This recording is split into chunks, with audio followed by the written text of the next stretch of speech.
अब फेज 2 में क्या दिख रहा है आपको? सर फेज 1 का देखिए, फेज 1 महीने पहले तक भी या 1 सप्ताह पहले तक भी फेज 2 बीजेपी का कमजोर कड़ी था, बीजेपी के लिए कमजोर जगह था। जैसे नॉर्थ 24 परगना, साउथ 24 परगना आपको कब मैंने बताया, हावड़ा में भी बीजेपी थोड़ा सा कमजोर पहले दिख रहा था। मैं तो सोच रहा था कि हावड़ा में 2-3 सीट से ज्यादा नहीं आएगा, 1-2 मैक्सिमम। लेकिन अब लग रहा है कि मामला पूरा बदल चुका है। फेज 1 का जो बाढ़ है वो बाढ़ फेज 2 में दिखेगा, पूरा बह जाएगा टीएमसी बाढ़ में, इस बाढ़ में। अब हम लोग नहीं कर सकते। मैं एकदम अभिषेक जी के साथ, मतलब अभिषेक जी की बातें सराखों पर, वो जो पहले कह रहे थे वो मतलब सुन रहे थे, लेकिन हजम करना मुश्किल हो रहा था। अब एकदम बिना हाजमोले के हजम हो रहा है। नहीं पंकज दा एक क्वेश्चन मेरी तरफ से भी है। जी जी जी डेरेक ओब्रायन के लिए नाई भिजवा दूं बिहार से? जी किस काम के लिए? डेरेक ओब्रायन ने बोला था कि मैं अगर कोलकाता रीजन में भाजपा एक भी सीट जीती तो सर मुड़वा दूंगा। तो आप एक बार फोन करके पूछो कि मैं बिहार से नाई भिजवा दूं। सर नाई भिजवा देंगे तो एक और आदमी ने भी तो कहा था, एक और सांसद ने भी तो कहा था कि अगर मेरे खिलाफ 1% पैसे का करप्शन चार्जेस लगा मेरे खिलाफ तो मैं फांसी पे चढ़ जाऊंगा। तो आप किसी फांसी वाले बंदे को भी बुला के रखें। बहुत लोगों ने बहुत बातें की थी। मदन मित्रा ने कहा था कि अगर ममता बनर्जी मतलब सरकार चली जाएगी तो मैं अपना हाथ कटवा, बांग्ला में उसको बोलता है कुब्जी केटे देबो, मतलब मैं अपना हाथ कटवा लूंगा।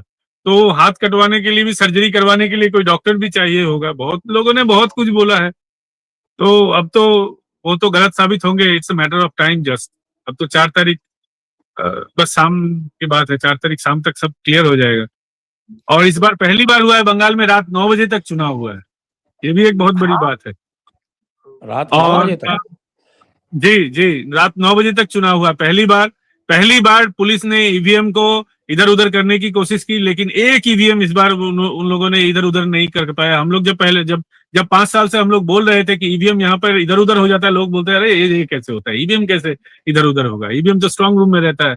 लेकिन अब लोगों ने इस बार पहली बार देखा है ऑन कैमरा के पुलिस किस तरह ईवीएम की हेराफेरी करती है। लेकिन अच्छा हुआ कि सेंट्रल पुलिस थी, या इस बार बीजेपी भी तैयार थी, जिसकी वजह से ईवीएम ये लोग इधर उधर नहीं कर पाए। 3-4 जगह पे ये लोग स्पॉट किए हैं ईवीएम इधर उधर करने की कोशिश में पुलिस को। लेकिन अभी भी तो है कुछ दलाल पुलिस, अभी भी है टीएमसी के, वो जिसको हम लोग बोलते हैं बांग्ला में चोटी चाटा, चप्पल चाटने वाले। तो उन लोगों ने कोशिश किया है, लेकिन इस बार सक्सेस नहीं हुआ। ये बहुत बड़ी बात है इस बार। कोई बात नहीं पंकज भाई, फर्स्ट फेज के बाद सेकंड फेज में सब लाइन पे आ जाएंगे। अभिषेक जी आप जरा बताइए, आप क्या सेकंड फेज को कैसे देखते हैं? देखिए सेकंड फेज में मैं एक बात बता दूं कि मैं नादिया पे बेट करूंगा कि नादिया में 12+, इस बार नादिया में 12+ मैं सोच रहा हूं। और कोलकाता रीजन में मैं 14। आप मैंने 12+ बोला, आपने 14 बोला, अच्छी बात है। वो जो भी, मतलब 12+ तो आ ही रहा है, मतलब ठीक है। 14 भी 12+ ही होता है। हाँ नहीं वही बात है, वो ठीक है। और कमाल की बात है, इस बार हुगली में मैं 10+ देख रहा हूं। अभी तक 4 दिन पहले मैं नहीं देख रहा था, अब हुगली में 10+ देख रहा हूं। तो ये हो गया। और आ जाते हैं कोलकाता रीजन में, 11 है, 1 2 3 और 4 और 1 5। ऐसा लग रहा है कि इस बार 5 कोलकाता रीजन में आएगा, तो डेरेक ओब्रायन के बाल खतरे में है। पंकज जी 5 या 6 7? I believe 6। ठीक है। विद चौरंगी को बहुत लोगों ने नहीं पकड़ा है, बट आई आल्सो चौरंगी नहीं पकड़ा है। चौरंगी को पकड़ के एग्जिट पोल अभी नहीं देना हम लोग को, कोई बात नहीं, आप लोग दे दीजिएगा पहले। हम लोग एग्जिट पोल देते ही नहीं, हम तो ओपिनियन देते हैं। हाँ हम लोग नहीं देते, ओपिनियन देते हैं, सही बात है। यूट्यूबर एग्जिट पोल नहीं देता कभी, हमेशा ओपिनियन देता है। हाँ हमेशा ओपिनियन देता है। और लोग सोचेंगे कि नॉर्थ 24 परगना में बीजेपी कमजोर है, और मैं भी मानता हूं कि कमजोर है, पर कमजोर कैसे है भाई? डमडम बैरकपुर तो साफ है ना इस बार। हाँ डमडम बैरकपुर है, मैं वही कह रहा हूं। दमदम बैरकपुर और आपका बनगांव, हाँ ये है। तो थोड़ा 10+। हाँ बसीरहाट में कमजोर हो सकता है थोड़ा, 12-7। तो बशीरहाट में लेकिन संदेश खाली जीतेगी ना, संदेश खाली जीत जाएगी, संदेश खाली में बहुत बढ़िया परफॉर्मेंस हो जाएगा। तो 10 मान लेते हैं यहाँ पर। हमारे शुद्धशील जी तो 17 दे रहे हैं। शुद्धशील भाई वहां पे ग्राउंड पर है, बिल्कुल दे सकते हैं। मैंने 10 प्लस बोला है। अब 10 प्लस में 17 भी आता है, 14 भी आता है, 15 भी आता है, 10 तब तो आप 1 प्लस बोल दो, 1 प्लस में 33 भी आता है। नहीं, देखिए जो मुझे लगा है अभी तक, अब क्या है कि वो अंडर करंट कितना तेज है, ये बहाव पता नहीं चलेगा हम लोग को। इसलिए मैं बहुत दिन से बोल रहा हूं कि भाई बहुमत के बाद सारा आंकड़ा अपना है। बहुमत इस बार भाजपा की आ रही है, और ये बात मैं 1.5 महीने से बोल रहा हूं, जब हमारे बंगाल के मित्र लोग, पंकज दा जैसे लोग नहीं बोल रहे थे, कॉन्फिडेंस में नहीं थे। क्योंकि एक ही बार मैं जब वहां से आया था ना, और मैं वाया कटिहार मालदा होते हुए आया था, वो रीजन मैंने पकड़ा था। तो जिस हिंदू के पास मैं जाता था वो एकदम क्लियर था, उसके मन में कोई सेकंड थॉट नहीं था। तो जब उसके 1 महीने पहले सेकंड थॉट नहीं था और फर्स्ट फेज में इतनी तगड़ी वोटिंग हो गई है, तो आप सोचिए कि अगले 142 सीट पर क्या उसके मन में अब सेकंड थॉट होगा? वो तो कह रहा है कि बस खत्म कहानी, इसमें जो निपटाना है निपटा ही दो, कंप्लीट।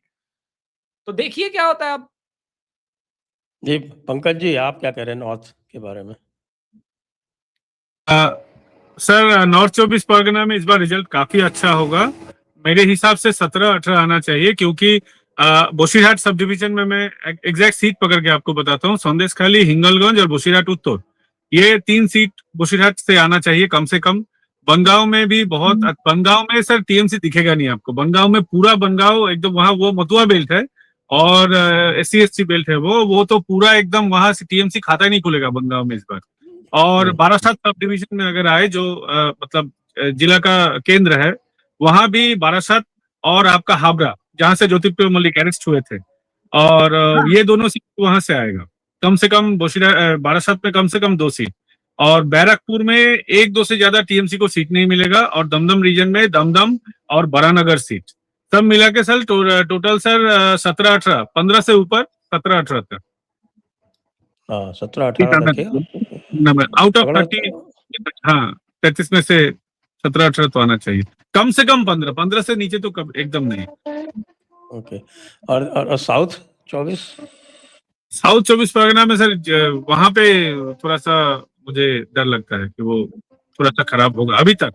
लेकिन अगर हिंदू ठान ले 100% हो और तो अलग बात, तब तो वहां से 5 तो कम ज्यादा से ज्यादा।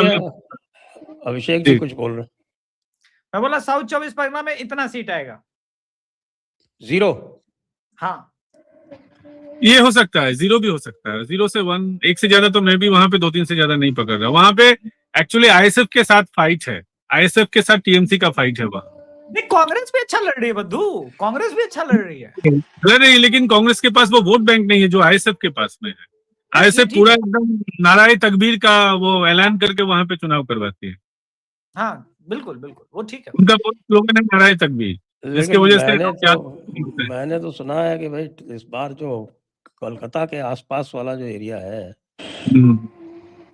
साउथ 24 परगना डिस्ट्रिक्ट में, वो चेंज हो सकता है, जिसमें आपके ये बेहाला पूर्व पश्चिम, टॉलीगंज है, सर वो कोलकाता में ही है, वो बेहाला पूर्व पश्चिम, टालीगंज। वो आप जो बोल रहे हैं वो ग्रेटर कोलकाता का पार्ट साउथ 24 परगना, वो है सर कौशबा है, बालीगंज है, ये सब इलाका है। नहीं, मैं तो जो डिस्ट्रिक्ट के हिसाब से जो 31 कॉन्स्टिट्यूंसी है, 31 कॉन्स्टिट्यूंसी में ये सारा कॉन्स्टिट्यूंसी जो मैं बोल रहा हूँ, ये सारा साउथ 24 परगना में है। तो वो 31 में इनमें से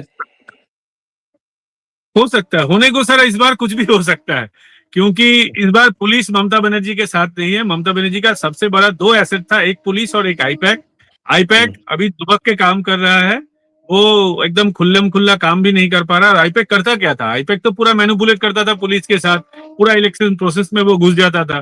प्रिसाइडिंग ऑफिसर उनके लोग होते थे, काउंटिंग वाले ऑफिसर उनके लोग होते थे, और क्या पता भी नहीं किस तरह के से वो काम करते थे। सारा कुछ तो और भी खुलासा होना बाकी है, बट हम लोगों को जो दिखता था ऑन द ग्राउंड की पूरा presiding officer, polling officer, first polling, second polling सब आईपैक का आदमी होता था। इस बार तो 0 है उसमें। आईपैक ज्यादा से ज्यादा मतलब क्या पुलिस को बोल सकता है कि ऐसे काम करो वैसे काम करो, इस तरीके से मैनिपुलेट करो, 2 आदमी इधर घुसा दो। लेकिन इस बार ना छप्पा हो रहा है, ना सोर्स जैमिंग हो रहा है, ना प्रिसाइडिंग पोलिंग ऑफिसर को घपला ये कर पा रहे हैं। 2-3 जगह पे सुनने में आ रहा है, लेकिन वो भी it's not an large issue कि सेंट्रल फोर्सेस को ये लोग दारू वारू पिला रहे हैं, लेकिन इट्स ए वेरी मतलब कॉमन थिंग, और बहुत इतना कम लेवल में हो रहा है कि वो इतना ज्यादा असरदार होगा नहीं इस बार। तो इस बार पूरा एकदम अमित शाह जी के इशारों पे सब चल रहा है, तो अच्छा है। सोनारपुर के बारे में क्या कहेंगे? सोनारपुर हो सकता है, सोनारपुर सीट आ सकता है। उत्तर शुद्धशील दास दक्षिण वहां के निवासी हैं, शुद्धशील दास बोल रहे हैं कि सोनारपुर इस बार लवली मैत्रो नहीं जीत पाएगी। हो सकता है कि सोनारपुर हो जाए। नहीं देखिए पंकज दा, होने को ऐसा है, जब इस तरह का अंडर करंट होता है तो 20 वो सीटें तो भी आ क्या जाती होता पता नहीं चलता है। एकदम एग्री विद दैट। वो भी आ सकती है, पर मेरा मानना है सोनारपुर को लेकर के अभी भी बीजेपी वहां पे बहुत वीक है। हाँ वीक है, बहुत है वहाँ विजिबल नहीं है। बहुत सारा इलाका है, जैसे मैं जहाँ पे रहता हूँ नॉर्थ दमदम का जो सीट है वो वहां भी बीजेपी विजिबल नहीं है। अभी तक फ्लैग नहीं लगा है, फेस्टून नहीं लगा है, रैलियां ठीक से नहीं हो रही है, और जिस तरीके से घर में पंकज भाई, टीएमसी वाले सोनारपुर में एक वोटर के घर में 3 बार होकर के आए हैं। भाजपा वाला का एक रोड शो नहीं हुआ। और बताइए कैसे कर वो, लेकिन अब फिर वही बात है, लेकिन जनता चूंकि मन में बना चुकी है तो वो हमको आपको पता नहीं चलेगा, और अगर वो अंडर करंट रहा और उस पर वोटिंग हो गई तब तो बात नहीं है। लेकिन ये सत्य बात ये है कि भाई ये जो रीजन है, यहाँ पर बीजेपी का सिर्फ कैडर ही कमजोर नहीं है, बीजेपी ने संभवतः शायद इस पे फोकस भी नहीं किया है, छोड़ रखा है। क्योंकि आप देखिए ये बात हुगली में नहीं है, ये बात इवन हावड़ा में भी इन लोगों ने रोड शो कर ली है, लेकिन इस रीजन को लिटरली इन लोगों ने टच ही नहीं किया। तो मेरा ये मानना है कि लगभग जो 43 सीट्स है ना, जिसमें ये मुस्लिम्स बहुत हाईली डोमिनेटेड है वगैरह, उस पर बीजेपी ने बोला एफर्ट ही नहीं डालना, वो इनका मैटर है, आईएसएफ का मैटर है, वो लोग देख लेंगे, हमारा फोकस वहां नहीं है।